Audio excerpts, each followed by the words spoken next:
네, 시작하도록 하겠습니다.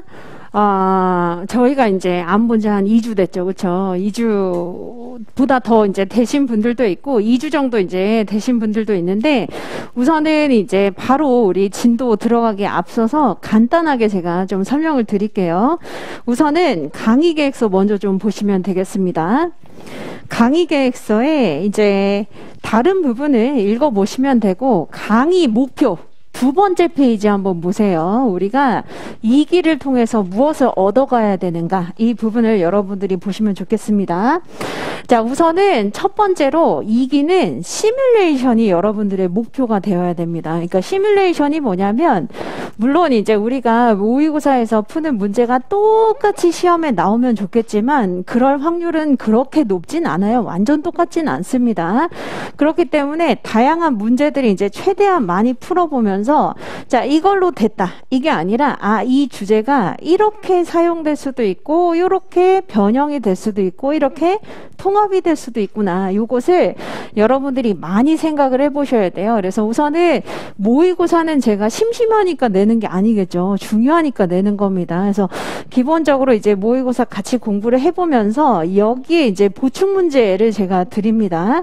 보충 문제는 풀어보라 라는 의미가 있긴 있어요. 그런데 풀 문장으로 풀어보실 필요는 없고, 목차랑 키워드 정도로 핵심이 무엇인지, 출제 의도가 무엇인지, 이것을 이제 여러분들이 연습을 해보시면 되겠습니다. 그래서 제가 굉장히 강조드리는 게, 그러니까 특히 저한테 상담을 오시는 분들이 되게 많거든요. 어떻게 해야 될지 모르겠다, 2기, 3기 어떻게 해야 성공적으로 보낼 수 있는지 모르겠다. 저는 시뮬레이션이라고 생각을 합니다. 그래서 최대한 책을 보시면서 그냥 외웠다, 그냥 덮는다, 이게 아니라, 만일 내가 교수라면 오늘 공부한 요 챕터 중에 뭘 한번 내보고 싶을까? 한번 생각을 해보시고, 이게 만일 50점이라면 또는 25점이라면 또는 50점 중에 이제 옛날처럼 하나 그냥 통으로 다 써봐라, 이렇게 문제를 내진 않거든요. 그렇기 때문에 이거랑 관련된 게 뭐가 있었지, 이런 것들 이제 제가 힌트를 드릴 거예요. 수업 시간에 힌트 드립니다. 그래서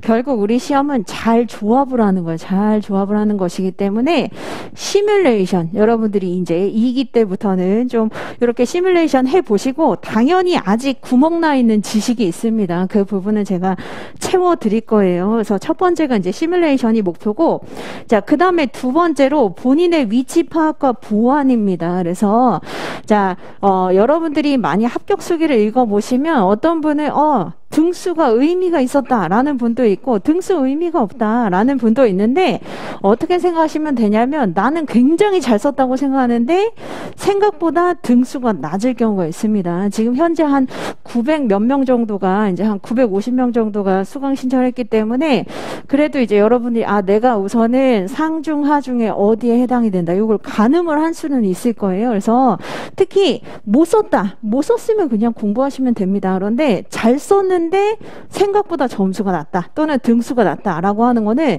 다른 사람도 그 정도는 쓴다는 거거든요. 그렇기 때문에 그 지표로 활용을 하시면 되겠습니다. 그래서 특히 제가 이제 오늘 드린 자료 중에 맨 마지막에 되게 귀염귀염하게 생긴 그 자료 하나 있을 겁니다. 그래서 그 귀여운 자료가 뭐냐면, 이렇게 써 있어요. 우측 상단에 인사노무관리 2기 모의고사 수정 보완 사항이라고 써놨습니다. 마치 유치원생들한테 주는 요 자료처럼 이제 제가 만들어 놨는데, 이거 이제 여러분들 책상에 붙이시고 분명히 오늘 느끼신 점이 있을 거예요. 물론 이제 피드백을 받아보면 더 신랄하게 이제 비판이 되어 있겠지만 분명히 본인이 더 문제를 잘 알고 있거든요. 그렇기 때문에 9회차 동안 내가 뭐가 안 되는지, 이것을 여러분들이 꼭 잘 기록을 하셨다가 시험 보실 때 이거 내가 실수하면 안 되겠다, 이런 시행착오 똑같이 하시면 안 됩니다. 그래서 요거를 여러분들이 잘 정리를 해두세요. 그래서 제가 이제 수험 강의를 여러 해 했잖아요. 그동안 제가 느낀 게 뭐냐면, 문제는 내가 알고 있습니다. 내 문제는 나만큼 잘 아는 사람이 없어요. 그런데 이제 남이 지적해 주는 걸 굉장히 원하는 이제 그 메조키스트라고 하죠. 메조키스트들이 되게 많습니다. 그래서 제발 누가 내 답안지 보면서 답안지 뚫어질 때까지 막 얘기를 좀 해줬으면 이라고 생각하시는데, 사실 본인 문제는 사실 본인이 가장 잘 알아요. 그렇기 때문에 이것을 여러분들이 너무 세세하게 또 이거 예쁘게 꾸미지 마시고, 오늘은 예를 들면 미완성이었다, 또는 알고 있는 주제인데 균형이 부족했다, 또는 개념을 알고 있다고 생각했지만 개념이 굉장히 두루뭉술했다, 이런 식으로 이제 여러분들이 잘 정리를 하셔가지고 보완을 하시는 게 필요합니다. 그래서 이 부분을 많이 저한테 물어봐요. 2기 끝나고 나서 제 문제가 뭐죠? 제가 왕이 될 상인가요? 제가 이제 합격한 상인가요? 근데 본인의 문제는 확실히 본인이 제일 잘합니다. 그래서 요거를 꼭 여러분들이 본인의 위치 파악, 뭐 예를 들면 이런 것도 괜찮습니다. 나는 승진 문제를 풀었는데 되게 잘 썼다고 생각했는데 생각보다 등수가 낮았다, 남들도 이만큼은 쓰는구나, 이런 것들 적어 두시면 되겠습니다. 그래서 이렇게 이제 강의 목표 시뮬레이션 그리고 이제 보완 이렇게 생각하시면 되고, 자, 그 다음에 연간 강의 스케줄은 사실 이제 우리가 지금 어디에 있는지 이것을 알아야 되잖아요. 자, 이게 해크만과 올드햄의 직무특성 이론에 따르면 어디에 해당이 되는 거죠? 정체성에 해당이 됩니다. 그렇죠? 그래서 과업의 처음부터 끝 중에서 조망을 할 수 있어야 된다는 거예요. 지금 내가 어디를 하고 있는지, 어느 흐름에 있는지, 그렇죠? 그래서 지금 우리는 2기에 있습니다. 2순환을 이제 거치고 있어요. 2순환 같은 경우에는 뭘 여러분들이 추구하셔야 되냐면 내용의 이제 디테일을 조금 더 추구하셔야 돼요. 아직 이제 지식이 완전하진 않기 때문에 지식 최대한 채워 넣으면서 디테일하게 하되, 분명히 서술하면서 사족이 있습니다. 사족을 이제 조금 빼고 알찬 키워드 이런 것들로 이제 디테일을 채워 나가는 연습. 그리고 중요한 거는 저는 결국에 이제 끝판왕은 균형이라고 생각해요. 그래서 아무리 한 주제에 대해서 내가 빠삭하게 공부하고 완벽하게 암기하고 있어도 균형을 맞추지 못하면 좋은 점수 얻기가 어렵습니다. 특히 오늘 문제가 그럴 겁니다. 그러니까 여러분들이 하나하나 보면 다 알아요. 하나하나 보면 알지만 지금 이걸 어디까지 어느 정도로 써야 되는지, 그리고 너무 이제 헐겁게 쓰지 않았는지, 또는 너무 촘촘하게 쓰다가 이제 균형이 망가지지 않았는지, 이거를 이제 계속 체크를 하셔야 됩니다. 그래서 문제를 이제 나중에 직관적으로 딱 보시고, 이 정도면 요렇게 해서 균형을 맞춰야 되겠다, 이거를 이제 여러분들이 2기 때 연습을 하셔야 3기 때는 이제 100점짜리로 우리가 시험을 보기 때문에 그게 더 수월해질 수 있습니다. 자, 그 다음에 올해 같은 경우에는 작년이랑 좀 다른 점이 있어요. 그래서 여러분들을 조금 더 이제 동기부여 시켜 드리기 위해서 맨 마지막 페이지, 강의 계획서의 4번째 페이지 한번 보시면 멘토링 시스템이라고 되어 있죠. 그렇죠? 그래서 제가 작년에 이제 동차반 같은 경우에는 멘토링 시스템을 운영을 했었습니다. 그래서 자, 멘토링을 사실 여러분들이 지금 공부할 시간도 없는데 옆에서 누가 미주알 고주알 얘기를 해주는 건 아니고, 총 9회에 걸쳐서 우리가 시험을 보는데, 자, 자격 조건이 있습니다. 6번을 여러분들이 시험을 보셔야 돼요. 미니멈 6번을 보셔야 됩니다. 그러니까 6번을 보는 자격 조건 하에서 신청을 할 수 있습니다. 그래서 멘토링 신청을 하시면은 작년에 이제 좀 고득점 하신 분, 그리고 수험적으로도 이제 노하우가 좀 있으신 분, 요렇게 제가 섭외를 해놨거든요. 그래서 여러분들이 특히 같은 처지에 있는 분들끼리 같이 하는 게 좋아요. 왜냐하면 헌동차랑 동차랑 이제 생동차랑 같이 상담을 하게 되면 그냥 남의 얘기거든요. 그래서 동차끼리, 유해끼리, 헌동차 이상끼리 제가 이렇게 받을 겁니다. 그리고 제가 시간이 된다면 헌동차 이상은 제가 직접 멘토링을 할 예정이에요. 그래서 헌동차 분들한테는 제가 항상 부채감이 좀 있거든요. 꼭 합격을 시켜야 되는데, 꼭 이번 해에는 이제 좋은 일이 좀 있으면 좋겠다, 이런 생각이 들기 때문에 제가 이렇게 이제 멘토링을 할 예정이니까 그래도 6번 이상은 꼭 시험을 봐보세요. 지금은 이제 다 보죠. 지금은 보지만 나중에 느끼실 겁니다. 점점 응시율이 떨어지면서 이제 거의 마지막에는 반토막 이렇게 되거든요. 그래서 6번 이상 우리 한번 시험을 봐보자, 이렇게 보시면 되겠습니다. 그래서 요 이제 신청 방법이나 이런 것들은 제가 5월 마지막 주에 알려드리도록 하겠습니다. 그리고 이제 다른 자료 중에 수험 방법론이 있는데, 자, 여러분들이 지금 수험방법론 박사는 아니잖아요. 그렇죠? 이거를 계속 이제 1년 동안 공부하시면 안 됩니다. 자, 그렇기 때문에 이걸 제가 하나하나 설명드리지는 않되, 자, 요거는 하나 설명을 드릴게요.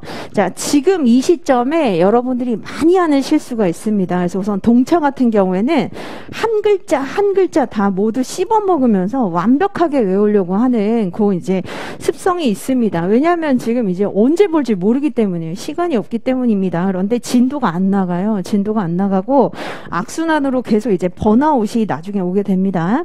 그래서 너무 한 글자 한 글자 이렇게 하지 마시고 핵심을 나는 그나마 빠지지 않게 공부한다. 이렇게 생각하시는 게 좋고, 유예 같은 경우에는 이제 한 번 이 사이클을 거쳐봤기 때문에 이렇게 생각하거든요. 지름길, 쇼컷을 찾아서 내가 자 이거는 버려도 될까 말까를 강사님한테 물어보자. 물어보고 안 해도 된다. 그러면 마음이 편해지죠. 그래서 마음이 편해지면서 자 그게 아니라 최대한 이제 공부하려는 노력은 필요합니다. 태도 자체는 그렇게 해 주시는 게 좋아요. 그래서 우리 시험은 상대평가이기 때문에 제가 딱 보고 이 정도면 됐습니다. 이게 아니라 우선은 최대한 가지고 가면서 어차피 완벽하게 공부는 못합니다만 3기까지 최대한 가지고 갈 수 있는 것들 이거 다 가지고 가는 게 좋아요. 그래서 저한테 이제 많이 물어보거든요. 이거는 버려도 되나요? 버려도 된다고 말을 해주세요. 라고 이제 많이 얘기하시는데 사실 그거보다는 이제 기본적으로 공부하시고 그 다음에 이제 시간이 되는 한 더 보시는 게 낫다. 자, 그 다음에 혼동차의 함정을 한번 보세요. 혼동차 같은 경우에는 지금 이제 제가 하는 말이 아유 또 그 얘기 아유 또 그 얘기 이렇게 생각을 하게 됩니다. 원래 사람이 그래요. 그래서 이게 자만한 게 아니라 원래 사람이기 때문에 똑같습니다. 그래서 심지어 동차생이 개념을 더 잘 쓰는 경우가 있어요. 왜냐하면 내가 알고 있는 개념이라고 생각했는데 보니까 아닌 거예요. 이런 경우가 많습니다. 그래서 헌동차 같은 경우에는 알고 있다고 생각하지만 모르는 경우가 훨씬 더 많기 때문에 이거를 주의하셔야 됩니다. 그래서 개념을 나는 스캔런 플랜이라고 하면 뭔지 알아. 스캔런 MIT 대학. 자, 근데 이제 얘기를 못하죠. 그래서 이런 경우가 많으니까 헌동차 같은 경우에는 원래 그렇습니다. 그래서 뭐 자만하거나 이게 아니니까 최대한 아는 것도 다시 한번 짚어가면서 공부를 해보자. 그래서 나중에 심지어 이제 동차생이 점수가 더 높으니까 여기서 현타 맞아가지고 이제 번아웃 되는 경우가 많거든요. 그래서 이렇게 주의를 해 주시고 조금 더 이제 공부를 해 주시면 되겠습니다. 그리고 제가 최대한 2기 때는 물론 답안지에 이제 첨삭자들에게 제가 주문을 넣어 놓긴 했어요. 그러니까 무조건 잘한다 이런 거보다는 조금 실리적인 비판이 더 좋다. 그래서 최대한 조금 어떤 부분을 고쳐야 되는지를 써달라라고 했는데 거기 너무 막 멘탈 나가고 그러지 마시고 내가 이거는 좀 수정 보완하면 좋다는 거구나 이렇게 알아두시면 되겠습니다. 자, 그 다음에 이제 제가 편지를 항상 드리잖아요. 그렇죠? 그래서 매 순환마다 이렇게 편지를 드립니다. 그래서 2기를 시작하면서 이제 특히 많이 질문했었던 게 제가 여기 첫 번째 써놨는데 단권화와 반복 회독이라고 써놨잖아요. 그래서 단권화가 뭔지 이제 여러분들이 많이 물어보셨습니다. 그렇기 때문에 어디를 보시면 되냐면 4페이지를 보세요. 4페이지가 제가 직접 작성을 한 것인데 단권화가 무엇이고 그리고 왜 필요하고 단권화 시기는 언제까지로 마무리해야 돼? 이거 굉장히 많이 물어봤거든요. 그래서 제가 써놨는데 간략하게 말씀드리면 단권화는 여러분들이 이제 시험 직전에 30분 또는 1시간 또는 전날에 한번 모두 훑을 수 있는 책 나만의 무기 이것을 만드는 게 단권화입니다. 그래서 단권화가 왜 필요하냐면 오늘 이제 모의고사 보시면서 느끼게 될 거예요. 양이 점점 늘어나게 됩니다. 그러니까 원래 공부를 하다 보면 더 심도 깊게 파헤치게 되고 더 여러 가지를 이제 4차 산업혁명 뭔지 알았는데 모른다. 그래서 개념 이제 찾아보죠. 개념을 찾아보면 뭐 나오죠? 사물 인터넷 나오고 인공지능 나옵니다. 그러면 또 뭐라고 생각되죠? 사물 인터넷 나 개념 몰라. 인공지능 개념 몰라. 이러면서 더 막 계속 여기로 이제 들어간단 말이에요. 그렇기 때문에 자 그게 중요한 게 아니라 기본적인 나의 루틴을 이제 이제 만들어 두면서 정말 이게 내가 필요한 것인가 아닌가 이것을 판단을 하신 다음에 빠르게 반복할 수 있는 책을 만드는 게 필요합니다. 그리고 이제 특히 4번에서 단거나 시기는 언제 시작해서 언제 마무리해야 되는가? 저는 늦지 않았나요? 라고 이제 많이 물어보시는데 전혀 늦지 않았습니다. 왜냐하면 우리 이제 시험 남은 기간 생각해 보시면 5개월이에요. 그래서 4, 5, 6, 7, 8, 5개월이나 남았습니다. 심지어는 여러분들이 제대로 공부한 시간보다 더 많은 시간이 남았어요. 그렇기 때문에 나는 지금 단거나 늦었다 이렇게 생각하시는 게 아니라 지금 시작해도 늦지 않습니다. 다만 단거나가 예쁘게 형광펜칠하고 하이테크 0.38로 막 쓰고 가필하고 이게 아닙니다.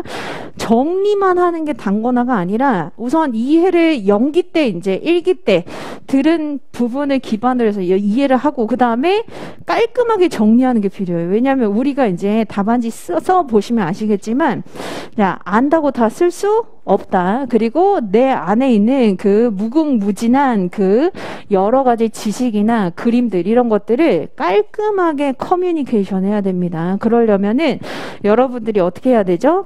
우선은 이해한 것을 알찬 키워드로 정리를 좀 해놔야 돼요. 본인한테 굉장히 익숙한 것으로 해 놓으시고 그 다음에 이제 암기를 좀 하시긴 해야 됩니다. 근데 암기를 깜지 쓰는 거 암기라고 이제 착각하시는 분들이 있는데 그게 아니라 자, 암기는 결국은 내가 어떤 주제에 대해서 논리 구조를 좀 설명을 할 수 있고 약간 러프하지만 그러니까 거칠지만 여러분들이 설명을 할 수 있고 내가 이게 무엇인지를 어느 정도 상대방이 알아들을 수 있게 설명을 한다면 이미 암기가 된 상태예요. 그래서 암기를 자꾸 뒤로 미루지 마세요. 도대체 언제 암기를 하실 건지. 그래서 저한테 2기 끝날 때까지 이제 이해 정리만 했다. 암기는 언제 해야 되나요? 제가 너무 깜짝 놀랐어요. 그럼 지금까지 정리만 하신 거예요? 이렇게 하시면 안 됩니다. 그래서 단거나 작업을 계속 하면서 뭐 형광펜도 칠하시고 그 다음에 키워드도 발굴을 하시면서 나한테 맞는 키워드를 발굴하시면서 설명을 해보는 거예요. 이게 이해, 정리 그리고 암기의 3요소를 같이 가지고 가시면 되는 겁니다. 이렇게 이제 이해하시면 되고 나머지 이제 YM연구소의 연구원 1, 2, 3, 즉 A, B, C가 있습니다. 그래서 이 분들이 시간을 투자해가지고 여러분들이 지금 이 시기에 어떻게 좀 하면 좋은지 이런 것들을 써놨으니까 이거는 참고로 읽어보시면 됩니다. 그 다음에 여기 이제 PPT로 보시는 것처럼 수정 보완사항 이거 꼭 적으세요. 제가 작년에는 안 드렸는데 수정 보완사항 아까 그 유치원생들 쓰는 그 예쁜 거 있잖아요. 기왕에 이제 여러분들이 정리하실 때 꼭 수정 보완 사항을 적어 두시고 이거 나중에 단거나 된 책 앞에다가 시험 보기 직전에 보시는 겁니다. 아, 나는 균형이 부족한 사람이다. 아, 나는 이 부분이 약한 사람이다. 이것을 알 수 있도록 그렇게 정리해 주시면 되겠습니다.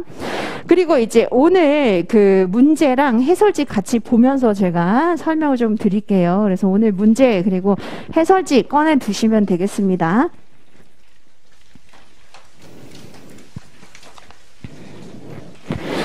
여기 이제 보시면 기본 지식 재료의 조합과 연결이라고 되어 있는데 오늘 문제가 여기에 해당이 됩니다. 그래서 자, 오늘 문제 이따가 같이 한번 우리가 샅샅이 볼 텐데 크게 보면 뭐죠?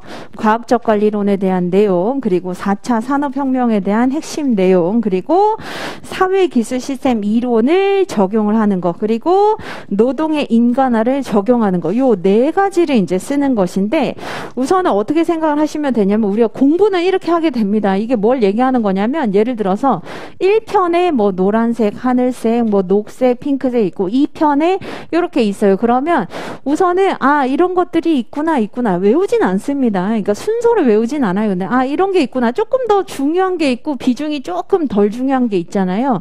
자 그런데 문제는 이제 어떻게 나오냐면 요 순서대로 물어보는 게 아니라 요런 식으로 여러분들이 지금 공부한 재료들 중에 아 요거 가지고 와야 되겠다. 아 요거 가지고 와야 되겠다. 아 요거 가지고 와야 되겠다. 요렇게 물어본다는 겁니다. 그렇기 때문에 자 레고를 조합하듯이 이제 이걸 제가 모듈화라고 표현을 하는데 레고를 조합하듯이 여러분들이 가지고 올 게 어디 있는지 우선은 위치를 알아야 돼요. 그래서 예를 한번 들어볼게요. 과학적 권리론 우리가 어디에서 공부를 했었냐면 1편에서 이론사에서 공부를 했었습니다.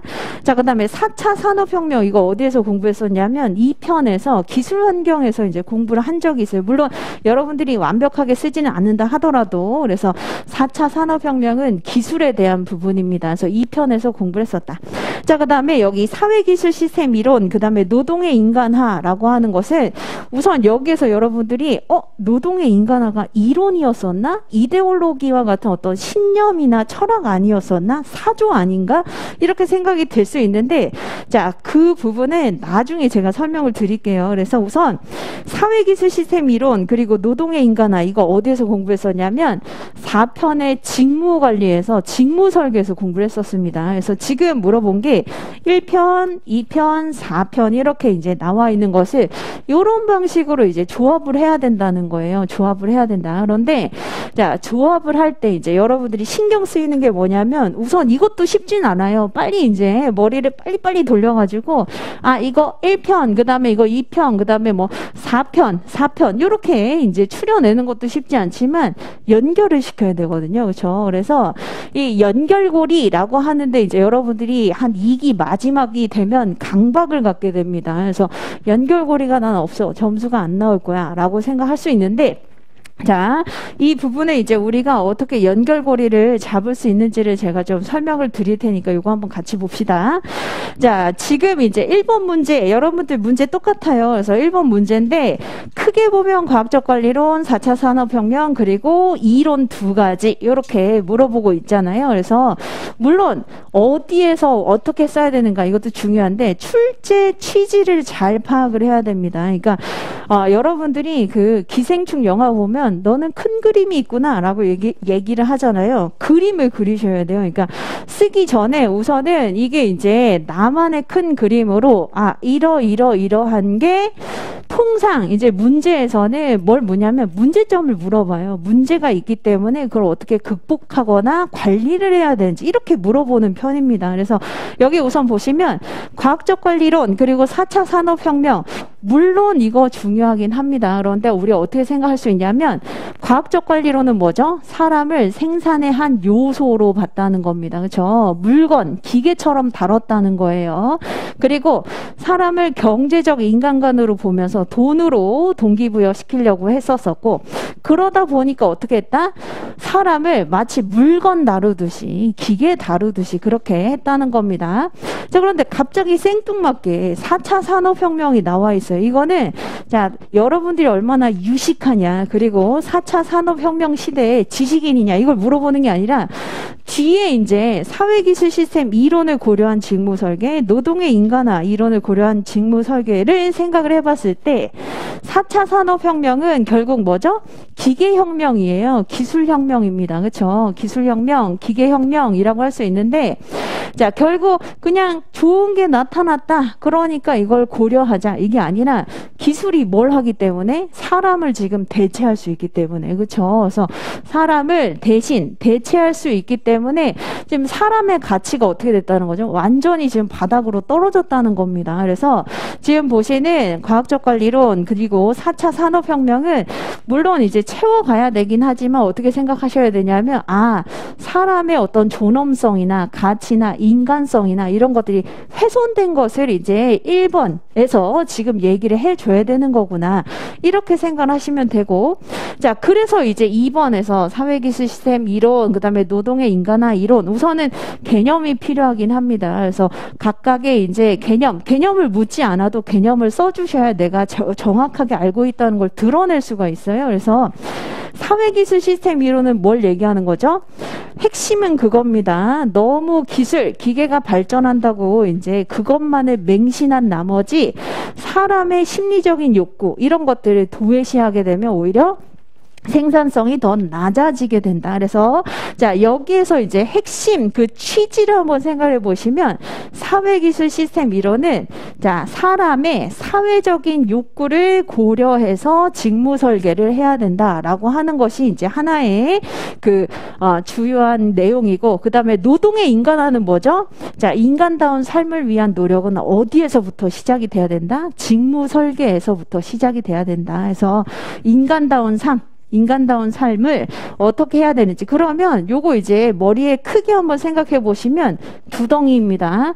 인간의 존엄성이 이제 훼손이 되었기 때문에 존엄성을 살리고 존중할 수 있는 그런 방식을 이론을 활용을 해서 조금 더 이제 구체적으로, 요건 이제 굉장히 추상적인 개념이잖아요. 그래서 구체적으로 어떻게 해줘야 되는지를 한 두세 개 정도 이렇게 써주시면 되는 거예요. 그래서 이게 이제 큰 그림입니다. 그래서 여러분들이 사실 이제 여유가 없거든요. 저도 이제 수험 공부를 해봤기 때문에 문제를 받으면은 막 내가 공부한 게 나오냐 마냐 이게 진짜 너무 중요하기 때문에 아무것도 보이는 게 없어요. 눈에 뵈는 게 없고 들리는 것도 없고 막 쓰게 되는데, 우선은 크게 요런 구조화 있잖아요. 눈에 이제 우선은 존엄성 훼손, 그리고 존엄성 훼손에 대한 그 극복 방안으로서 어떻게 이것을 하면 되는지를 살려주면은 충분히 이제 연결고리가 되겠구나, 이렇게 생각하시면 되겠습니다. 그래서 출제 취지를 파악하시는 게 중요해요. 여기에 그냥 개념 이렇게 쓰는 게 아닙니다. 그렇기 때문에 이렇게 여러분들이 앞으로 이제 특히 약술은 사실 이제 좀 성실하게 공부했느냐 이런 것들이 많긴 한데, 논술은 이렇게 생각을 해보시는 게 좋아요. 그래서 제가 PPT로 설명을 드리는 거니까 요런 방식으로 크게 구조화. 그래서 특히 논술 문제 같은 경우에는 문제점 그리고 극복 방안 이렇게 많이 물어보기 때문에 크게 구조화를 할 수 있다, 이렇게 보시면서 해설지를 한번 같이 보도록 하죠. 해설지. 자, 해설지를 하나하나 읽어드리지는 않습니다만 그 주요한 흐름을 우리가 한번 보자는 겁니다. 자, 우선은 로마자 1번 한번 보세요. 과학적 관리론에 지금 개념 내용 공원을 쓰라고 했었죠. 그렇죠? 그렇기 때문에 책에 나와 있는 그대로입니다. 그래서 뭐 예를 들면 드리프트 매니지먼트라고 하는 표류 경영 시대 이후에 이제 나타나게 된 능률과 효율을 이제 위시한 방식이다. 자, 그게 이제 바로 프레드릭 윈슬러 테일러가 이제 주장을 했다는 겁니다. 그래서 유일 최선의 방법이 있다, 원베스트 웨이가 있다, 이렇게 주장을 하게 됩니다. 자, 그런데 이제 로마자 1번에 목차를 한번 잘 보세요. 과학적 관리론이라고만 그냥 이제 너무 담백하게 시작하는 게 아니라 기계적 접근 방식의라고 써놨죠. 그렇죠? 이게 지금 뭘 표현해 주는 거죠? 인간성 훼손에 대해서 표현을 좀 해주는 거예요. 그래서 여러분들이 답안지를 쓰실 때도 물론 이제 지금 막 시간이 없으니까, 정신이 없으니까 이제 막 이렇게 쓰게 되는데, 앞으로는 목차를 조금 더 여러분이 디테일하게 이렇게 해주시는 게 좋습니다. 그래서 그냥 과학적 관리론 이렇게 하기보다는, 자, 뭐 예를 들면 인간을 생산의 요소로 본 뭐 이런 것도 괜찮습니다. 그래서 기계적 접근 방식의 과학적 관리론. 그래서 1번은 이제 개념 형성 배경, 그리고 내용이 이제 4가지가 있어요. 그래서 4가지는 책에 나와 있는 그대로입니다. 자, 첫 번째 과학적 과업 관리의 핵심은 뭐죠? 결국 분업을 이제 시켜야 된다는 거예요. 그렇죠? 분업을 시키고 표준 생산량을 우리가 알려줘야 된다는 겁니다. 특히 뭘 통해서? 타임 앤 모션 스터디라고 하는 시간과 동작 연구를 통해서. 자, 그 다음에 동그라미 2번 같은 경우에는 과학적 선발과 훈련을 시켜줘야 된다라고 되어 있죠. 그렇죠? 그게 이제 뭐에 기반한 거죠? 인간공학에 기반한 겁니다. 인간공학이라고 하는 것은 인간의 행동이나 능력이나 한계나 특성들을 고려해서 물건이나 어떤 작업 도구와 상호작용할 수 있도록 만들어줘야 된다는 거예요. 그래서 기존에는 주먹구구식으로 운영을 했지만 이제 인간공학을 우리가 생각을 해서 선발과 훈련을 이제 시켜줘야 된다. 자, 그 다음에 3번째 동기부여는 어떻게 시키자? 차등 성과급제로 시키자는 겁니다. 그렇죠? 그래서 여기 이제 그냥 차등 성과급제를 이제 우리가 도입하자라고 하기보다는 동기부여를 위해서 또는 사람을 경제인으로 보고 돈으로 유인하는 게 가능하다, 이렇게 주장을 하기도 하고. 자, 4번째 기능적 감독자 제도는 뭘 얘기하는 거죠? 자, 감독자도 마찬가지로 분업을 시켜야 된다. 그래서 일선 감독자는 그냥 관리 감독만 하는 것이고, 전문 감독자는 뭐 한다? 교육 훈련이라든지 계획이나 품질 관리까지 이제 거시적인 어떤 큰 틀을 보는 이런 방식으로 하자. 자, 그래서 이제 우선 제가 말씀드리면 여러분들 책에 이 과학적 관리론이 어떻게 나와 있죠? 목차가 다 분설되어 나와 있습니다. 목차, 그러니까 문단별로 하나하나 하나하나 다 나와 있는데 지금 저는 어떻게 이거를 서술했냐면 동그라미 1번부터 4번까지 줄 처리라고 얘기를 하거든요. 이거를 그래서 줄로 썼습니다. 그 이유가 뭐죠? 물론 네 가지를 문단으로 쓰셔도 돼요. 쓰셔도 되는데 이게 이제 여러분들이 써보시면 아 내가 지금 뒤에 사회기술 시스템 이론도 쓸 게 많고 노동의 인간화에 쓸 게 많다 이러면 앞을 좀 줄이셔야 됩니다. 왜냐하면 통상 우리 시험에서 앞을 굉장히 풍성하게 묻는 문제를 내지 않고 대부분은 기승전결처럼 뒷부분이 조금 더 풍성해야 돼요. 그렇기 때문에 이것도 이제 여러분들이 그냥 책에 나와 있는 내용 이렇게 보기보다는 어떻게 하셔야 되죠? 자 우선은 앞부분을 조금 더 압축적으로 줄여가지고 쓰셔야 나중에 더 풍성하게 많이 쓸 수 있다는 겁니다. 자, 그 다음에 과학적 관리론의 공헌은 여러분들이 알고 있는 내용입니다. 그래서 직무는 어떻게 해야 된다? 분업화 시켜야 된다. 인간은 어떻게 해야 된다? 철저하게 이제 관리 감독 이런 것들이 필요하다. 그리고 시스템적 측면에서 이제 구조를 틀을 어떻게 우리가 만들어줘야 되는지에 대해서 연구를 한 것이다. 체계화했다. 과학화했다. 이렇게 볼 수 있겠습니다. 자, 그 다음에 이제 4차 산업혁명의 개념, 핵심 특징 이거 이제 한번 봅시다. 그래서 4차 산업혁명의 개념은 여러분들 책에 나와 있긴 한데 사실 우리가 사회학자는 아니잖아요. 그렇기 때문에 너무 여기 IoT라든지 AI라든지 이런 데 매몰될 필요는 없습니다. 그거 안 써도 합격해요. 그렇기 때문에 4차 산업혁명의 개념 한번 보시면 뭐 1차, 2차, 3차, 4차 가볍게 써주시면서 이제 설명을 해주시는 것도 좋습니다. 그래서 결국은 뭐죠? 자, 정보통신 기술 그리고 여러 가지 제품과 서비스를 융복합시켜서 기존에 없는 부가가치를 만들어내는 게 이제 4차 산업혁명이죠. 그렇죠? 그래서 여러 가지로 설명해 주시는 거 가능해요. 그래서 사물 인터넷을 활용을 한다거나 아니면 AI와 같은 이제 인공지능을 활용을 한다거나 이것도 이제 가능하다.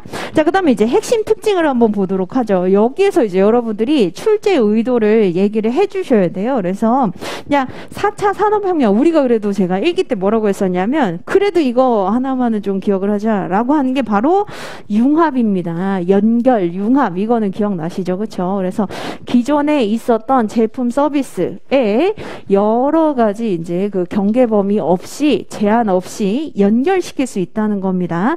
자, 그런데 사실 연결해서 뭐 그냥 여기서 사실 끝나면 안 돼요. 왜냐하면 연결을 시키다 보니까 뭐까지 가능하다? 인간이 할 수 있는 일까지 대신할 수 있다는 겁니다. 인간을 대체할 수 있다는 거예요. 물론 우리가 인본주의적인 측면에서는 이게 좋지 않다라고 하는 거 공부하긴 하죠. 그런데 어떻게 보셔야 되냐면 지금 흐름상 그 내용이 나와주는 게 좋아요. 또는 4차 산업혁명으로 인해서 사람의 존재 가치가 어떻게 됐다? 땅에 떨어지게 됐다. 또는 부가가치 창출에 있어서 굉장히 저임금, 저부가가치 방식으로 이제 운영이 될 수밖에 없다라고 얘기를 좀 해주셔야 그 다음에 이제 이론을 고려한 직무 설계로 자연스럽게 이제 넘어갈 수 있는 겁니다. 그냥 여러분들이 4차 산업혁명은 연결이다. 자, 그리고 나서 갑자기 직무 설계 이렇게 얘기하면 약간 이거 뭐지? 이렇게 생각이 들 수가 있어요. 그래서 이런 것들 하나 더 챙겨보시고 이게 이제 의도를 조금 더 생각을 하셔가지고 얘기를 해주시면 좋습니다. 그래서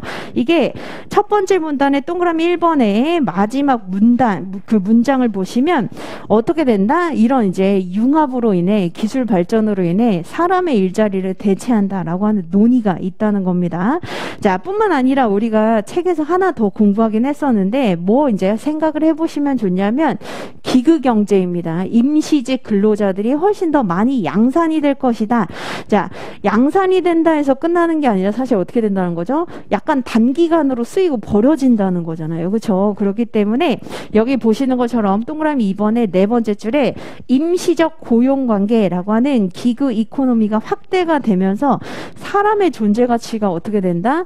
어떤 단기간의 계약으로 이제 쓰임만 당하고 이제 존엄성이 많이 사라질 수 있는 이런 방식으로 이제 운영이 될 수 있다는 겁니다. 자, 그 다음에 이제 로마자 3번 한번 보시면 갑자기 이제 러다이트 운동 막 이런 게 나옵니다. 그래서 이거는 그래도 여러분들이 좀 모의고사를 통해서 책에 나와 있는 그대로가 아니라 좀 배워가는 게 있어야 우리가 모의고사를 보는 효용 가치가 있잖아요. 그렇기 때문에 요렇게 얘기를 해주시면 좋습니다. 자, 요거 우선 보도록 하죠. 먼저 러다이트 운동의 개념 우선 1번 한번 보세요. 러다이트 운동은 첫 번째 줄에 산업혁명이 진행이 되면서 영국에서 이제 나타나게 된 기계 파괴 운동을 의미합니다. 그래서 러다이트 운동은 기계 파괴 운동이다. 이렇게 생각하시면 됩니다. 왜 나타나게 됐냐면 노동 조건이 굉장히 안 좋아졌어요. 그래서 기계가 발전하면서 일자리를 대신하게 되고 임금이 낮아지게 되고 실직이 더 많아지게 되고 이러다 보니까 기계를 없애버리면 우리의 노동 조건 그리고 존엄성이 더 좋아지지 않을까라고 해서 나타나게 된 게 러다이트 운동입니다. 자, 그런데 이게 이제 언제쯤이냐면 1910년도에 이런 것들이 이제 나타나게 됐는데 한번 생각해 보시면 4차 산업혁명은 그로부터 한 100년 이후예요. 그렇죠? 그래서 최근에는 신러다이트 운동이 등장하고 있다라고 하는 이제 학자들의 연구도 있습니다. 그래서 마찬가지 4차 산업혁명이 이제 굉장히 득세하게 되면 어떻게 된다는 거죠? 마찬가지로 기계 파괴 운동이 다시 일어날 수도 있다는 거예요. 그래서 이걸 통해서 이제 3번을 한번 보시면 어떻게 하자? 우리가 재고찰을 해봐야 된다는 겁니다. 3번에 이제 목차가 중장기적 측면에서 자 우리가 한번 고려해 볼 필요가 있다. 너무 사람의 가치라든지 존엄성이라든지 이런 것들이 바닥으로 떨어졌기 때문에 직무 설계에 대한 재고찰이 필요하다. 이렇게 이제 연결고리를 만들어 주는 거예요. 그런데 여러분들이 나는 이런 거 전혀 몰라. 이거 몰라도 됩니다. 몰라도 되지만 자 밑에 대체안 한번 보세요. 우리가 자 수업 시간에 공부를 했었던 그 개념이 있어요. 이런 것들 활용을 해 주셔도 됩니다. 그래서 예를 들면 소외라고 하는 이 개념을 활용하는 것도 하나의 방법이에요. 그래서 소외가 뭐죠? 고립되고 이제 정말 생산물로부터 완전히 나의 어떤 소유권을 얻지 못하고 그리고 노동이 즐겁지 못하고 그리고 사람은 본능적으로 어떤 존재다? 3번에 나와 있는 것처럼 유적 존재라는 겁니다. 그래서 인간관계를 형성하고자 하는 그 욕구를 가지고 있는데 이것도 이제 충족시키지 못할 수 있기 때문에 자 이런 것들을 이제 어떻게 하자? 밑에 나와 있는 자 사회기술 시스템 이론, 노동의 인간화 이론을 고려해서 소외를 낮추는 방식의 재고찰, 재접근이 필요하다.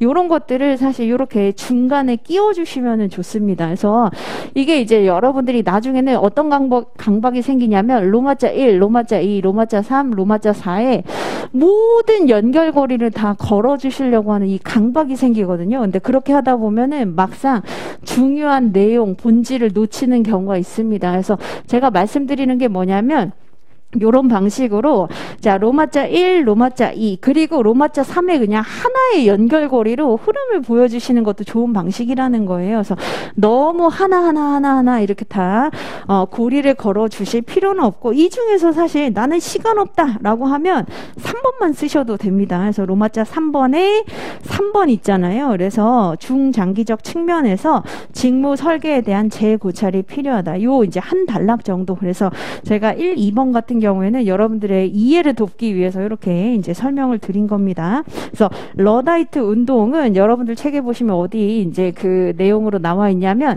사회기술 시스템 이론의 그 공헌점에 나와 있어요. 공헌과 비판점에 러다이트 운동이라고 하는 그 개념이 나와 있습니다. 그래서 그거를 조금 더 제가 이해하기 쉽게 풀어 쓴 것이다 라고 보시면 되겠습니다. 자, 그 다음에 이제 다음 페이지 한번 보시면 사회기술 시스템 이론이 나와 있어요. 그래서 요거 우리 책이랑 한번 같이 봅시다. 그래서 책을 한번 같이 좀 찾아보도록 할게요. 그래서 자, 사회기술 시스템 이론 어디에서 목차가 어느 정도로 빠졌는지를 한번 봅시다. 그래서 108페이지, 목차 키워드 노트는 108페이지고 전략 노트 가지고 계신 분들 같은 경우에는 4편의 직무관리 중에 이제 3장의 직무설계 파트에 있습니다. 그래서 사회기술 시스템 이론 108페이지 한번 같이 보도록 하죠. 자, 그래서 목차를 뭘 넣고 뭘 빼야 되는가 이거 저한테 많이 물어보거든요. 그래서 한번 같이 보도록 하죠. 책이랑 비교를 해봅시다. 자, 개념 그리고 등장 배경 그리고 내용 그리고 사상이나 영향 그리고 방향과 원칙 적용 공헌 한계 엄청 많죠. 그렇죠? 이렇게 많은데 자, 여기에서 우리가 꼭 가져가야 될 게 뭐죠? 우선 개념은 가져가야 됩니다. 그렇죠? 그래서 개념 한번 보도록 하죠. 사회기술 시스템 이론에서 기술 시스템은 뭘 얘기하는 거냐 뭐냐면 기계 설비 그리고 조작 지식이라고 하는 걸 의미하는 것이고, 사회 시스템은 뭘 의미하는 거죠? 종업원의 심리 상태라든지 감정 상태라든지 상호작용이라든지, 자, 이걸 의미하는 건데, 자, 네 번째 줄이 이제 핵심입니다. 어떻게 해야 된다? 동시 최적화 시켜야 된다. 이걸 다른 말로 표현하면 뭐라고 표현할 수 있냐면 균형을 추구해야 된다는 겁니다. 두 가지의 균형을 추구해야 된다. 이것을 우리가 조금 어려운 말로 이제 동시 최적화 또는 공동 최적화라고 표현을 하죠. 그렇죠? 그래서 이 두 가지의 모순되는 가치를 균형 있게 조화롭게 추구해야 된다라고 하는 게 바로 사회기술 시스템 이론입니다. 자, 등장 배경은 우선 여러분들이 어디라고 생각해 주시면 되냐면 영국에, 자, 여기 보시는 타비스톡 연구소라고 하는 데에서 뭘 연구했었죠? 석탄 광산 연구라고 하는 걸 했었습니다. 그래서 그전에는 팀으로 이제 우리가 일을 시켰었는데, 이후에 이제 기술이 발전하면서 개인에게 그냥 그 석탄 채굴하는 것을 오롯이 다 맡겼더니 어떻게 됐다? 오히려 생산성은 떨어지고 여러 가지 산재 사고가 더 많아지게 됐다는 겁니다. 그래서 타비스톡 연구소 요건 하나 꼭 챙겨주세요. 자, 그 다음에 이제 사회와 기술의 내용이라고 되어 있는데, 요거 이제 한번 비교를 해보세요. 책에 나와 있는 그림을 제가 그대로 갖다 썼습니까? 그렇진 않고, 자, 그림을 많이 그릴 때는 가장 간소하게 그리는 게 좋아요. 그래서 여기 이렇게 이제 표현만 하시면 되는 거고, 밑에 나와 있는 박스 있잖아요. 박스에 있는 내용을 어떻게 하시는 게 좋죠?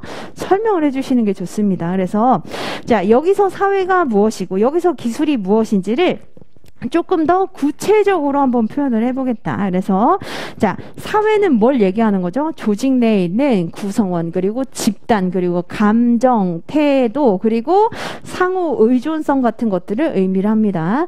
자, 그 다음에 여기서 이제 세 번째 줄에 기술이라고 하는 것은, 여기 원래 기술이라고 하는 그 개념을 찰스 페로우라고 하는 학자가 얘기를 한 거예요. 그래서 페로우라고 하는 학자에 따르면 투입물을 산출물로 변환시키는데 사용되는 꼭 기계만 여기에 해당이 되는 게 아니라는 겁니다. 기술, 기계, 지식, 노하우 이런 것들 다 여기에 해당이 되는 거예요. 그래서 이런 것들을 우리가 기술이라고 얘기를 할 수 있다. 자, 그래서 이제 4번에 한번 보세요. 핵심 내용이라고 되어 있죠.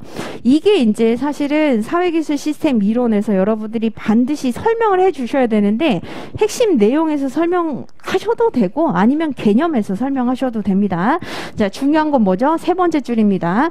과도한 기술에 대한 믿음으로 사람 관리를 굉장히 도외시, 소홀히 하게 되면 어떻게 된다? 결국은 성과가 낮아지게 된다는 겁니다. 그래서 균형을 추구해야 된다. 자, 그래서 이 중에서 이제 5번이 바로 문제에서 물어본 구체적인 방식이에요. 사회기술 시스템 이론이 뭔지 이제 핵심은 알았는데, 지금 이 핵심에 따라서 그럼 구체적으로 어떤 방향으로 전개해야 되는지. 그래서 사실 인사는 추상적인 내용을 구체화하는 게 여러분들의 실력입니다. 그러니까 예를 들어서 투자를 해야 된다. 사람에게 투자해야 된다. 맞는 얘기입니다. 맞는 얘기고, 정말 지당한 얘기예요. 근데 무슨 투자를 왜 해야 되는지 이렇게 얘기해 주는 게 중요하거든요. 그래서 마찬가지 사회기술 시스템 이론은 뭘 얘기하는 거죠? 자, 사회적 욕구 그리고 기술적인 욕구, 이 모두를 균형 있게 조화시켜야 되는데 어떤 방향으로 해야 된다? 바로 5번에 나와 있는, 여러분들 책에 똑같이 나와 있습니다. 그래서 직무 설계의 방향과 원칙이라고 해서 7가지 정도 나와 있는데 7가지 다 쓸 수 없을 거예요. 그러면 이 중에서 한 3-4가지 정도를 써주시는 게 필요합니다. 그래서 여기 이제 제가 뭐라고 말씀드렸죠? 이게 상당히 많이 겹치는데, 헤크만과 올드햄의 직무 특성 이론에서 그 5가지와 상당히 많이 겹친다는 겁니다. 그렇죠? 그래서 어떻게 해줘야 된다? 자, 동그라미 1번 한번 보세요. 과업을 다양하게 구사할 수 있도록 해주자. 그래서 자, 일을 할 때 너무 단순 반복적인 일을 하게 되면 재미가 없잖아요. 그렇죠? 그렇기 때문에 여기서 설명을 조금 더 해주시는 게 필요합니다. 그래서 자, 과업의 최적 다양성이란 뭘 의미하는 거죠? 자, 과업을 완수할 때 필요한 지식이나 노하우라든지 재능이라든지 기능이라든지 이런 것들을 아주 다양하게 상이하게 활용할 수 있도록 해줘야 된다. 이게 구체화된 내용입니다. 자, 그 다음에 동그라미 2번 한번 보시면 의미 있는 일을 줘야 된다. 그쵸? 그래서 자, 이게 바로 중요성이라고 할 수 있을 겁니다. 그쵸? 그래서 중요한 일을 줘야 된다는 거, 하찮은 일보다는 중요한 일을 줘야 된다. 자, 그 다음에 세 번째 최적 작업 주기. 이게 이제 사실은 해크만과 올드햄의 직무특성 이론에는 나와 있지 않은 부분입니다. 그래서 작업 주기가 너무 짧아도 안 되고 너무 길어도 안 된다는 겁니다. 적정 주기, 그렇죠? 신체 리듬 이런 것들 다 고려해서 재미와 보람을 느낄 수 있게 해줘야 된다. 자, 그 다음에 동그라미 4번 한번 보시면 이게 중요하죠, 그렇죠? 피드백을 해줘야 된다. 피드백이 뭐죠? 결과에 대해서 유용한 정보를 줘야 된다는 겁니다. 그래서 불량률이 어느 정도인지, 그리고 불량률을 낮출 수 있는 방법은 무엇인지 이런 것도 알려줘야 된다는 거예요. 자, 그 다음에 동그라미 5번 한번 보시면 과업 경계를 확장하자. 자, 이거 제가 예시 들어드린 적이 있습니다. 그 예시를 지금 답안지에 똑같이 써놨어요. 그래서 보시는 것처럼 예컨대, 자, 엔지니어에게 어떻게 하자? 그냥 계속 이제 제조만 시키는 게 아니라 마케팅까지 이제 시키게 되면 일의 의미가 남달라질 수 있다는 겁니다. 그렇죠? 그래서 간헐적으로 이렇게 예시 들어주시는 거 굉장히 좋아요. 자, 그 다음에 6번 한번 보시면 가치 있는 과업을 부여하자. 이게 이제 중요한 과업이랑 거의 동일한 얘기입니다. 그리고 7번에서 자, 전체 과정에서 어떤 일을 하는지, 자, 이게 뭘 얘기하는 거죠? 정체성을 의미하는 겁니다. 그렇죠? 그래서 전체 과업의 플로우 중에 지금 처음인지 중간인지 끝인지 이것을 조망할 수 있게 해주는 과업을 구성해 줘야 된다. 그래서 여기 7가지 중에 7가지 다 못 쓴다 하더라도 그래도 구체화시킬 수 있는 다양한 어떤 기술을 활용할 수 있게 해줘야 된다. 중요한 일을 해줘야 된다. 그 다음에 정체성을 부여해 줘야 된다. 피드백을 이제 해줘야 된다. 이런 것들이 좀 나와 있어야 됩니다. 그래서 이게 사실은 이제 구체화된 내용이에요. 그래서 여러분들이 사회기술 시스템 이론에서 여기 보시는 직무 설계의 방향과 원칙, 이게 이제 가장 핵심입니다. 구체화된 내용이에요. 자, 그 다음에 6번을 한번 보시면 이거는 이제 여러분들이 새로 보는 내용일 겁니다. 그래서 이거 써먹을 수 있어요. 역으로 써먹을 수 있습니다. 그러니까 한마디로 모의고사 그냥 잘 봤다 이게 아니라 이거 잘 한번 보세요. 2가지 사례를 제가 가지고 왔습니다. 여러분들이 이런 사례를 알고 있으면 너무 과하지 않게 맨 마지막에 한 단락 정도 이렇게 써주시면은 점수에 도움이 될 수가 있어요. 그래서 자, 최근 한국도로공사는 고속도로를 이제 여러분들 하이패스 지나가 보신 적 있죠, 그렇죠? 그때 이제 사실은 유인 수납이 있고 무인 수납이 있어요, 그렇죠? 그래서 유인 수납은 뭐죠? 그냥 계속 돈 내고 그냥 그 잔돈 거슬러 받는 건데, 아, 이거 아무래도 4차 산업혁명 시대에 꼭 이렇게까지 해야 되나 이렇게 생각을 한 거예요. 그래서 한번 보시면. 스마트 톨링 시스템을 도입을 하려다가 어떻게 했다? 아, 아니다. 이렇게 하게 되면 수천 명, 수만 명의 일자리를 이제 오히려 정리해고를 해야 되기 때문에 생각을 바꿔서 유인 수납을 그냥 유지하기로 했다는 겁니다. 뭘 얘기하는 거죠? 자, 기술을 맹신한 나머지 다 잘라버리게 되면 자, 노사 갈등 굉장히 심해지고 기업의 이미지 안 좋아질 뿐만 아니라 자, 사람을 어떻게 대하는 거죠? 인간의 존엄성이 땅에 떨어지게 되는 거잖아요. 그렇죠? 그렇기 때문에 이게 하나의 사례입니다. 그래서 이건 바로 더 큰 부작용이 발생한다고 판단했기 때문이라는 겁니다. 이런 사례가 있어요. 자, 뿐만 아니라 싱가포르 개발은행, 지금 이제 은행도 마찬가지입니다. 여러분들 이제 보시면 ATM기 많이 설치하고 지점들 다 폐쇄시키는 경우가 굉장히 많아요. 우리나라도 지금 그렇습니다. 자, 그래서 4번째 줄 한번 보시면 모두 정리해고 하기보다는 뭘 통해서 재교육을 시켜서 새로운 직업군을 이제 만들어주는 이런 노력도 필요하다는 겁니다. 그래서 소셜미디어 매니저라든지 고객 경험을 이제 추천할 수 있는 디자이너라든지 생체 전문가라든지 새로운 직업을 만들어주는 거, 이것도 이제 기업의 사회적 책임이라는 거예요. 그래서 이런 이제 사례가 있기 때문에 자, 이 사례를 여러분들이 역으로 어떻게 활용할 수 있다? 사회기술 시스템 이론 있잖아요. 지금 108페이지 여러분들 책에다가 하나 내 마음에 드는 거, 그래서 한국도로공사의 사례 또는 지금 보시는 은행의 사례, 이것을 간략하게 정리하셔가지고 집에 가셔서 이제 복습하실 때 요런 이제 사례가 있다, 요거 적어 두시면 좋습니다. 그래서 이렇게 이제 사례를 제가 왜 알려드리냐면 모든 것의 사례를 다 알려드릴 수는 없어요. 하지만 지금 사회기술 시스템 이런 굉장히 중요하기 때문에 이렇게 사례를 알아두시면 나중에 이 사람은 엄청 찾아봤다. 그리고 이 사람 같은 경우에는 실제 지금 어떻게 운영이 되고 있는지도 실무의 어떤 사례로 알고 있다. 이렇게 인식을 되게 좋게 받을 수가 있습니다. 그래서 6번은 제가 옆에 보시면 이렇게 플러스라고 해놨는데 이거는 뭘 얘기하는 거냐면 안 써도 뭐 전혀 무방해요. 하지만 나중에 써주게 되면 이제 도움이 될 수 있으니까 이런 것들은 여러분들이 나중에 단거나 하실 때 잘 정리를 하나만 하세요. 2개 다 못 씁니다. 그래서 하나만 이제 해 두시면 되겠다. 자, 그 다음에 이제 다음 페이지 한번 보세요. 노동의 인간화가 여러분들이 어려웠을 겁니다. 왜죠? 알고 있는 게 없기 때문입니다. 그렇죠? 제가 여러분들을 정확하게 알고 있어요. 그래서 노동의 인간화가 뭔지는 아는데 개념만 알아. 이렇게 이제 생각을 하고 있겠죠. 자, 그래서 개념 한번 잘 보세요. 자, 특히 노동의 인간화를 설명할 때 꼭 나와야 되는 그 키워드가 소외입니다. 소외. 그래서 자, 3번째 줄에 소외라고 하는 요 용어 있죠. 그렇죠? 노동에서 인간의 소외감, 그렇죠? 고립감, 단절감, 자, 이런 것들이 야기되고 있기 때문에 어떻게 해야 된다? 자, 4번째 줄에 노동의 주체인 인간의 초점을 두어서 동기부여할 수 있고 성장 발전감을 느낄 수 있도록 노동을 재설계하는 것이 바로 노동의 인간화입니다.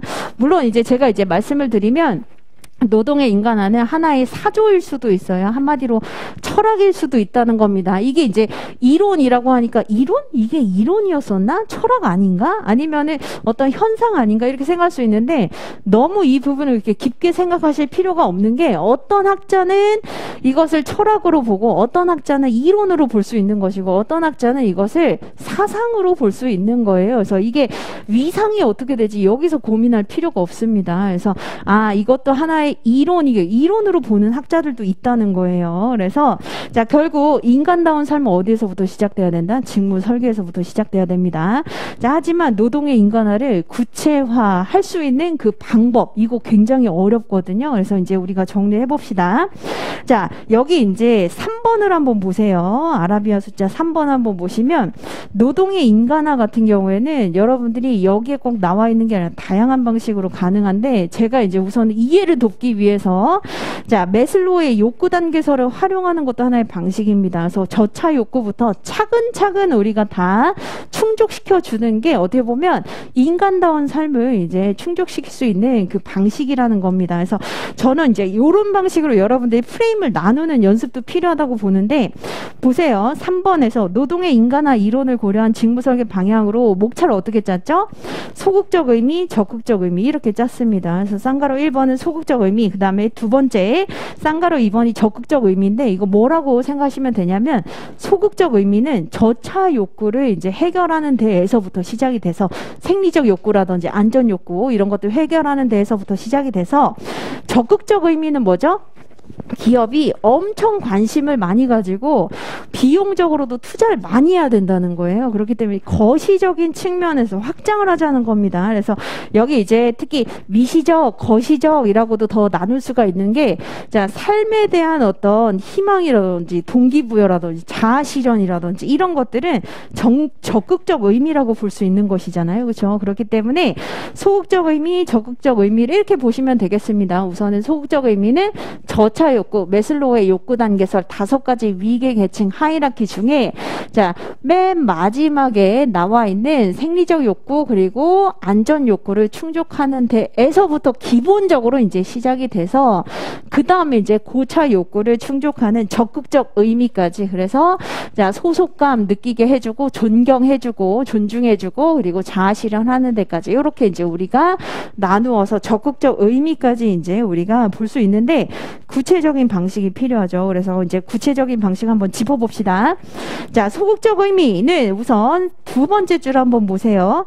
안전관리나 보건관리 이거 우리가 어디서 공부했었죠? 9편에서 공부한 적이 있습니다. 유지관리에서 공부한 적이 있어요. 그렇죠? 그래서 자, 개념 한번 생각해 보시면 안전이나 보건은 항상 뭘 얘기하는 거냐면 다칠 수 있는 어떤 위험으로부터의 자유 이렇게 개념을 공부를 하게 됩니다. 그렇죠? 그래서 다치는 것으로부터 뭘 해야 된다? 자유를 느껴야 된다. 보호를 받아야 된다는 겁니다. 그래서 안전한 작업장에서 일을 할 수 있는 거. 자, 이게 이제 바로 소극적 의미에서 지금 세이프티 니즈라고 하는 요 안전 욕구가 여기에 해당이 된다는 거예요. 그래서 여러분들이 산업재해라든지 보건관리라든지 이런 것들 다 매슬로우의 욕구 단계설에서 그 안전 욕구에 해당이 된다. 자, 그러면 맨 마지막에 지금 있는 생리적 욕구는 뭐죠? 최소한도의 갈증이나 휴식, 화장실 갈 수 있는 시간, 이런 것들은 어느 정도 줘야 된다는 거예요. 이게 이제 첫 번째 줄에 나와 있는 생리적 욕구입니다. 여기까지가 소극적 의미. 여기까지는 그나마 이제 디폴트라는 거죠. 기본적인 그 최소 한도고, 여기에서 이제 더 나아가서 어떻게 해줘야 되죠? 적극적 의미 한번 보시면은 우선은 여기 동그라미 1번에 직무의 인간적 설계, 여기에서 이제 여러분들이 사실 할 얘기 굉장히 많거든요. 그렇죠? 직무 순환이나 직무 교차나 준자율적 작업 집단처럼 상호 의존성이 높은 상황에서 집단을 대상으로 어떻게 해줘야 된다? 교류할 수 있는 기회를 줘야 된다는 거예요. 커뮤니케이션 할 수 있는 기회. 그래서 여기 이제 보시는 것처럼 소외를 느끼지 않도록 어떻게 해야 된다? 직무 교차, 그 다음에 직무 순환, 준자율적 작업 집단, 자, 이런 것들을 고려해 줘야 된다는 겁니다. 자, 뿐만 아니라 그 두 번째 문단 한번 보세요. 뭐도 우리가 고려해 볼 수 있다? 근무 시간이나 장소도 자율적으로 결정해라. 이거는 뭐에 해당이 될 수 있냐면 존경 욕구, 존중 욕구에 해당이 되는 거야. 하나하나 지시, 감독, 터치하지 않고 존중을 한다는 겁니다. 그래서 당연히 일을 할 것이고 그 부분에 대해서 인정을 한다, 존중을 한다라고 하는 게 바로 네 번째 욕구 단계설에 있는 이제 존경 욕구, 존중 욕구에 해당이 될 수가 있다. 자, 그런데 이제 거시적으로는 결국 뭐죠? 끝판왕은 자아 실현입니다. 그렇죠? 그렇기 때문에 자아 실현을 할 수 있도록 해주는 것도 필요하다. 자, 게다가 이러한 이제 개인을 어떻게 해줘야 되느냐, 이 부분을 넘어서서 조직 풍토나 문화 측면에서도 바꿔야 된다는 거예요. 그게 이제 거시적 측면에서 민주 그리고 인간적인 경영관리라고 나와 있죠. 그래서 두 번째 줄 한번 보시면 어떻게 하자? 자, 성과 참가나 자본 참가를 도입을 하자. 그래서 동등한 위치라는 겁니다. 그래서 사람은 그냥 생산의 한 요소, 기술로 대체될 수 있는 거, 그게 아니라 사람과 조직은 동등한 위치에 있는 존재이기 때문에 뭘 활용한다?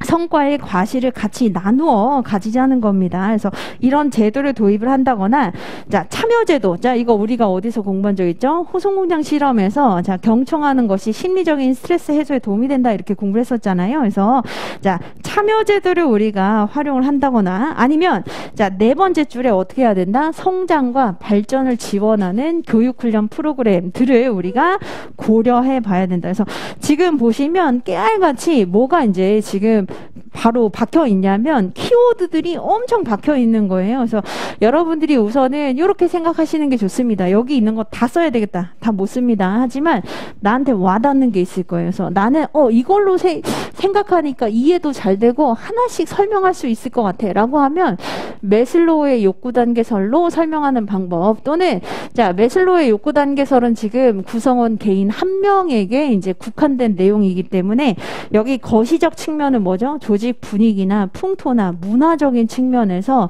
어떤 시스템, 제도, 구조, 이런 것들을 마련을 해줄 수 있는지를 얘기하는 것이기 때문에 이것을 여러분들이 그래도 뭐 꼭 가지수가 중요하다 이건 아닌데 그래도 한 두세 가지 정도를 조금 설명을 해주시면 훨씬 더 좋지 않았을까, 이런 생각이 들고, 자, 그 다음에 이제 맨 마지막에 최근 연구를 통해 본 인사관리자의 시사점이라고 나와 있죠. 이것도 마찬가지.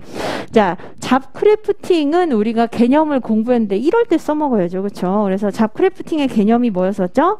자, 직무의 내용이나 수행 절차나 단계나 방식, 이것을 자기가 결정한다는 겁니다. 조직이 이제 탑다운 방식으로 해주는 게 아니라 네 번째 줄 보시는 것처럼 바텀업 방식으로 스스로가 결정하는 것이다. 한마디로 자율성과 재량권을 충분히 준다는 것이다. 그걸 통해서 뭘 할 수 있다? 인간의 존엄성을 다시 되살릴 수 있다는 거예요. 그래서 요것도 가능하고, 이 외에도 사실 여러분이 굉장히 많은 거 공부를 했거든요. 뭐 공부를 했었냐면 아담 그랜트의 일에 의미를 주자, 이것도 가능합니다. 그렇죠? 자, 뿐만 아니라 어떤 것도 가능하다? 칙센트 미하에 몰입을 할 수 있는 어떤 여건을 마련을 해주는 것들, 이런 것들 다 가능한 거예요. 또는 자, 제가 저희가 이제 노동의 인간화가 나오면 뭐라고 말씀드린 적이 있냐면 이슈 관리에서 QWL이라고 하는 그죠? 근로생활의 질을 우리가 최소한도로 보장을 해줘야 된다. 그래서 특히 여러분들 책 한번 요거 같이 봅시다. 360페이지에 보시면 이슈 관리 16장이 나와 있어요. QWL. 자, QWL의 이제 개념도 물론 중요하지만 여기 QWL의 구성 요인 우리가 공부한 적 있잖아요. 그렇죠? 그래서 구성 요인을 노동의 인간화 이론을 고려한 직무 설계 방향으로 제시해 주는 것도 가능합니다. 그래서 우선은 공정성 관리를 해야 된다. 그래서 직무 설계를 할 때 공정한 관리를 해야 된다. 이것도 가능합니다.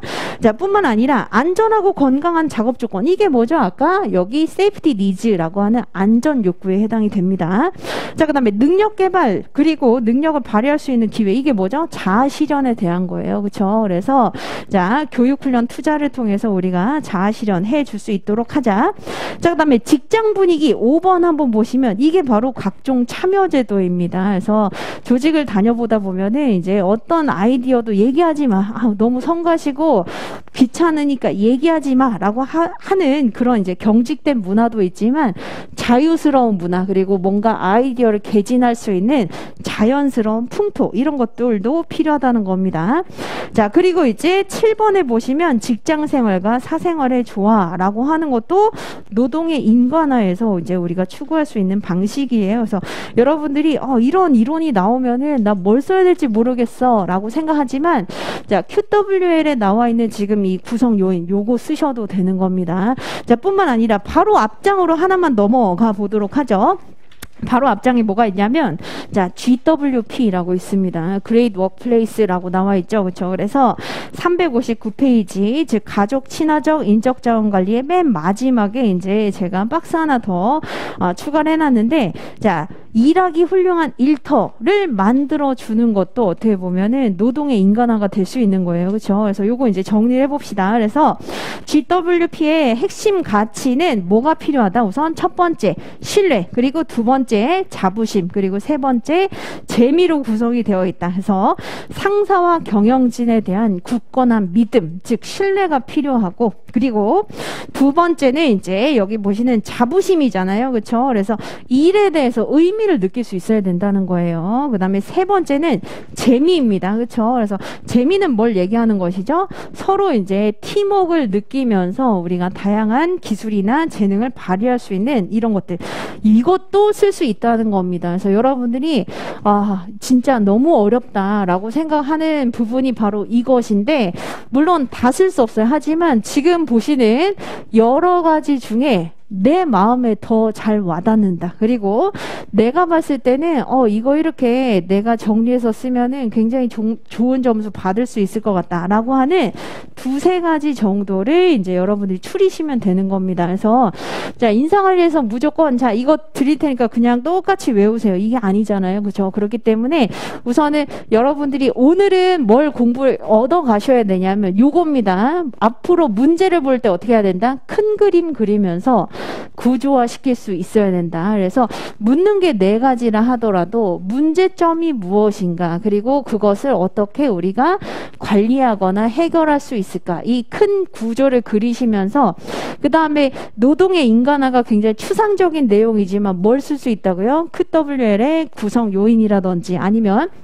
책에 나와 있는 매슬로우의 욕구 단계서를 하나하나 다 꼬집어 가면서 저차 욕구에서 고차 욕구를 어떻게 우리가 추구할 수 있는지 이것을 써주신다거나 아니면 아담 그랜트의 일의 의미를 얘기를 해주신다거나 아니면 잡 크래프팅을 얘기를 해주신다거나 또는 또 뭐가 가능하죠? 해크만과 올드엠의 직무 특성 모형 5가지 있잖아요. 그걸 써주시는 것도 가능하긴 하지만 겹칩니다. 뭐랑 겹치죠? 사회기술 시스템 이론을 고려한 직무 설계는 약간 겹치잖아요. 그렇기 때문에 자, 이 부분은 쓸 수는 있지만 이 문제에서는 굳이 동어 반복할 필요는 없다. 이렇게 보시면 되겠습니다. 그래서 이렇게 이제 보시면 되고 자, 그 다음에 이제 우리가 확장해서 좀 생각을 해볼 문제 요거는 제가 간단하게 설명을 드릴 겁니다. 자, 여기 이제 그 보충 문제 한번 보세요. 보충 문제는 여러분들이 풀 문장으로 써볼 필요는 없습니다. 정말 속으로 아마 욕하시는 거 저 알고 있어요. 왜냐하면 아니 그 지금 답안을 쓰고 나서 15분 동안 답안을 제출하고 보충 문제까지 풀어보라는 거야? 이렇게 생각하는데 자 간단하게 이것도 이제 큰 그림 그려보세요.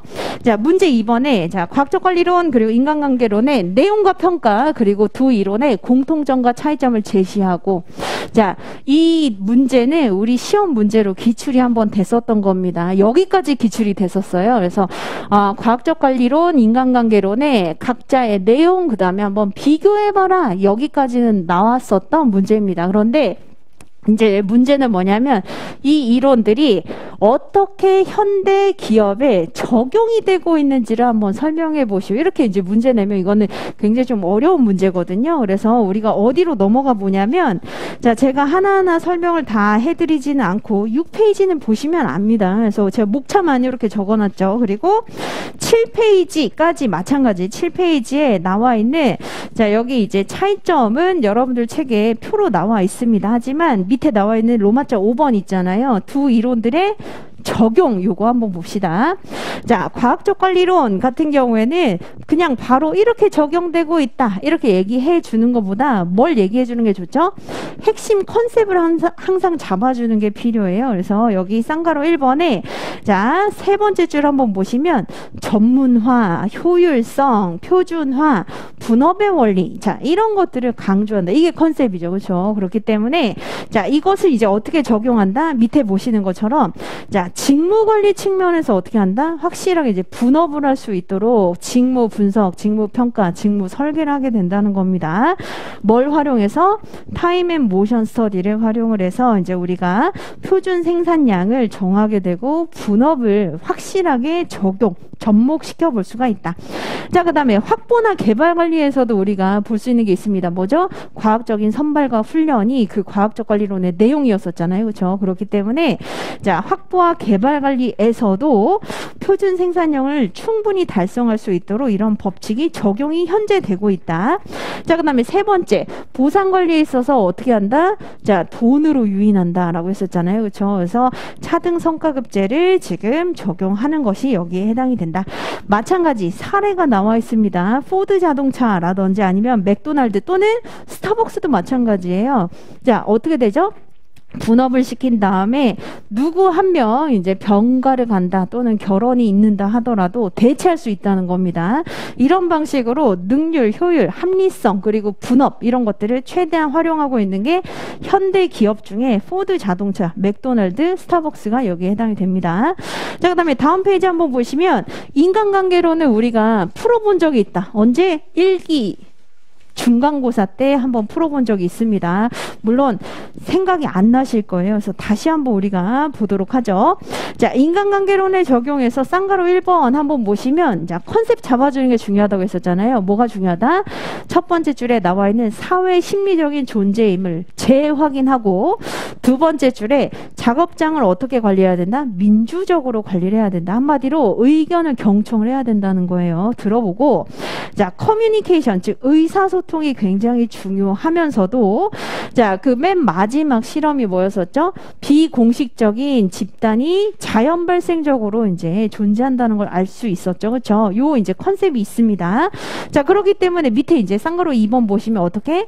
직무 관리는 이제 어떻게 하자? 그렇게 분업시키기보다는 좀 더 이제 믿고 맡기자. 그렇죠? 또는 여기 이제 세 번째 줄 한번 보시는 것처럼 인사 상담 제도를 운영하자. 지금 어떤 부분에 불평 불만이 있는지를 상담 제도를 활용을 해보자는 겁니다. 이게 1기 때 우리 중간고사 시험이었었잖아요. 그렇죠? 그래서 인사 상담 제도 운영하는 거.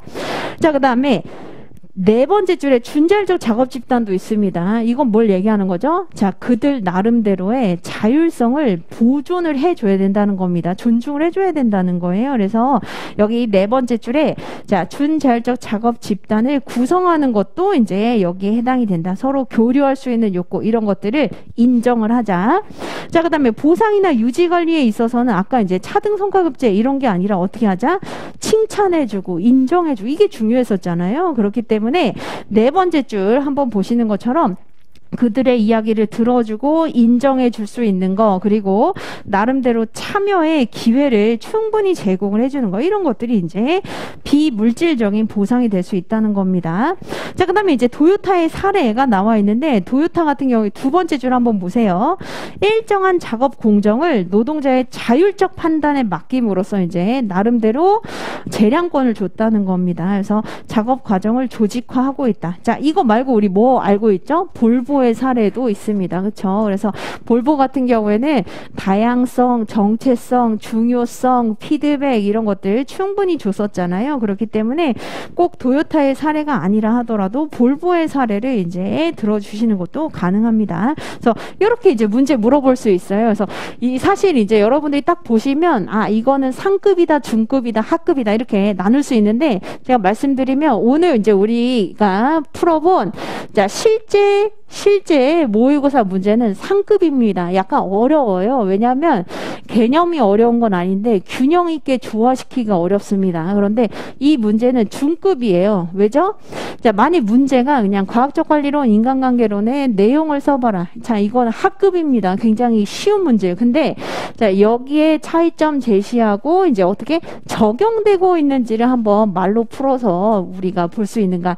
이건 약간 이제 난이도로 치면은 중급이라는 거예요. 근데 문제 3번 한번 보세요. 문제 3번은 하급입니다. 그래서 오늘 문제가 자, 직무 설계와 관련해서 어떻게 보면 상, 중, 하를 다 다뤄보는 그런 시간이다라고 보시면 되는데, 요거 그냥 문제만 한번 읽어보시기 바랍니다. 자, 직무 설계에 있어서 기계적 접근 방식의 직무 설계, 그리고 동기부여적 접근 방식의 직무 설계에 대해서 자, 의의는 개념입니다. 이론적 배경이 무엇인지, 그리고 방향 어떻게 해야 되는지, 그리고 장단점을 각각 논하시오. 지금 이제 보면은 자, 기계적 접근은 뭐죠? 사람을 생산의 한 요소로 보면서 기술, 물건처럼 다뤘다는 겁니다. 대표적으로 자, 여기에 해당이 되는 게 뭐가 있죠? 과학적 관리론을 기반으로 해서, 그리고 아담 스미스의 분업을 기반으로 해서 우리가 운영하게 되는 분업, 그렇죠? 직무 전문화가 여기에 해당이 됩니다. 자, 그다음에 동기부여적 직무 설계는 뭐가 여기에 해당이 되는 거죠? 직무 확대화가 여기에 해당이 되는 거예요. 그래서 자, 이거 딱 보시면 이제 뭐가 생각이 날 수 있냐면 우리 책에 그림이 아마 생각이 날 거예요. 그래서 아, 이 문제는 지금 그 그림을 쭉 다 훑어보라는 그 문제구나, 이렇게 생각이 될 수 있겠습니다. 그래서 자, 그림은 어디를 여러분들이 한번 같이 좀 찾아보시냐면 105페이지 한번 보세요. 책의 105페이지 한번 보시면 직무 설계에 있어서 자, 전통적 직무 설계의 직무 전문화, 자, 그리고 여러 가지 이론의 영향을 받아서 현대적 직무 설계라고 할 수 있는 동기부여적 접근이라고 하는 바로 직무 확대화로 이 모든 걸 다 쓰라는 겁니다. 그렇기 때문에 자, 이거는 이제 잘 줄이는 게 관건이지 내용 자체가 이렇게 어려운 건 아니에요. 그래서 직무 전문화와 직무 확대화, 그리고 이론적 배경은 지금 뭘 얘기하는 거죠? 이 안에 나와 있는 자, 이론인데 이론 5가지 다 쓰면 분명히 완성을 못 합니다. 그렇기 때문에 자, 요 목차만 우리가 빠르게 정리 한번 해보도록 하죠. 해설지 9페이지 한번 보시면 자, 이런 식으로 이제 시뮬레이션 해보시면 돼요. 자, 이 문제가 나왔다. 그러면 우선은 직무 설계 개념은 얘기를 해주셔야 됩니다. 개념 중요성.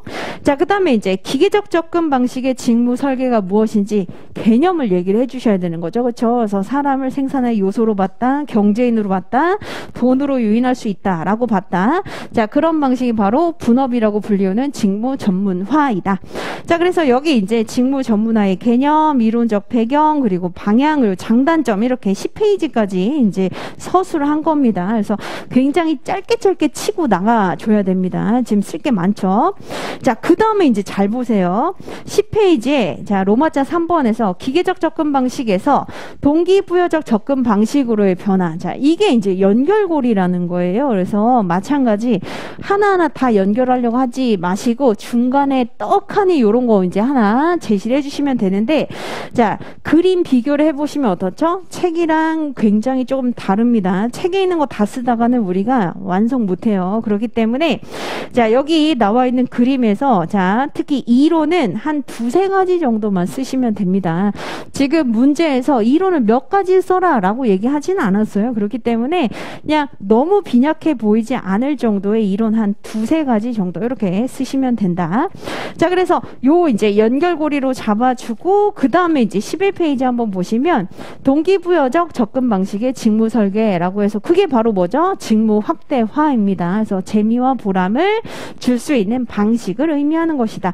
현대적 직무 설계의 방식이기도 하다. 자, 그래서 이론적 배경 이제 허츠버그의 이호인 이론 또는 직무 특성 모형 또는 사회기술 시스템 이론 중에 한 두 가지 정도 쓰시면 된다는 거예요. 제가 이거 왜 이렇게 별것도 아닌지 저렇게 설명을 많이 하지 라고 생각할 수 있는데 이거 여러분들이 한 3, 4년 전에 선배님들이 문제를 다 풀어봤었던 거예요. 근데 제가 그때 느낀 게 완성하는 사람이 없구나.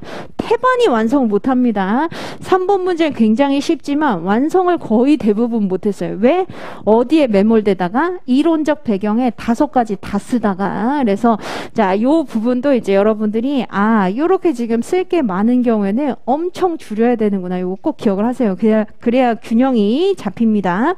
자, 그 다음에 12페이지 한번 보시는 것처럼 자, 이게 관건입니다. 직무 설계의 방향 한마디로 동기부여할 수 있는 직무 설계 방향이 어떻게 되죠? 5가지나 있어요. 그렇죠? 그래서 개인을 대상으로 하는 거, 직무 확대, 직무 충실, 그리고 집단을 대상으로 하는 교차 순환, 그리고 준자율적 작업 집단.